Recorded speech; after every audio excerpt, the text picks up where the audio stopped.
All right, guys, so today we're going to be talking about how to throw with touch and how to throw this like two ball, like we're dropping this thing in over the bucket. We're going to be breaking down Tom Brady's mechanics, talk about how he stays square in this follow through on the throw. So you want to think of it when you're throwing a deep ball that obviously you're not trying to get the same push with your lower half into it and same hip drive, but it's pretty much essentially the same mechanics, right? I'm in this nice strong base. I'm having the same foot strike, right? This is the same foot strike Tom Brady has on a bubble screen.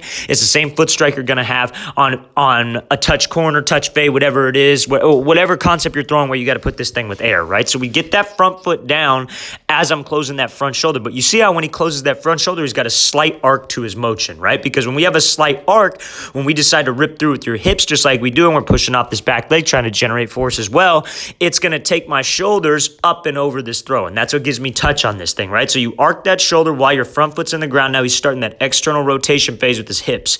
And you see how much his hips are rotating through. And I want you to see how his shoulders and his hips are square to the target. What a lot of people do when they try to throw with touch is they take that front elbow and they swing it down, right? Which will push this thing out wide outside of your frame, or they'll lean out of the throw with their head and their shoulders, which will cause the ball to leave your frame like you'll let your arm fly. You swing that elbow down, we're going to be ending up pushing this thing up too high, right? And then maybe my wrist will break, whatever. There's going to be a lot of problems that could be caused with that. So you want to try to stay square with your shoulders, stay square with your hips to the target. And now, if your hip drive and shoulders are clean, we got to focus on letting my wrist flick go like I'm shooting a free throw. If you keep your shoulders square, head level, front arm tight, proper same foot strike, you don't have an improper sequence where your shoulders are coming through before your hips, you can get that follow through up in the air, and it's wherever you pick that spot. And you see how he's flicking that wrist up in the air, following all the way through, staying square, and you give him that nice touch ball over the top. Let's watch it again full speed. So shoulders are arced, get that thing up and over, shooting free throws with your follow through.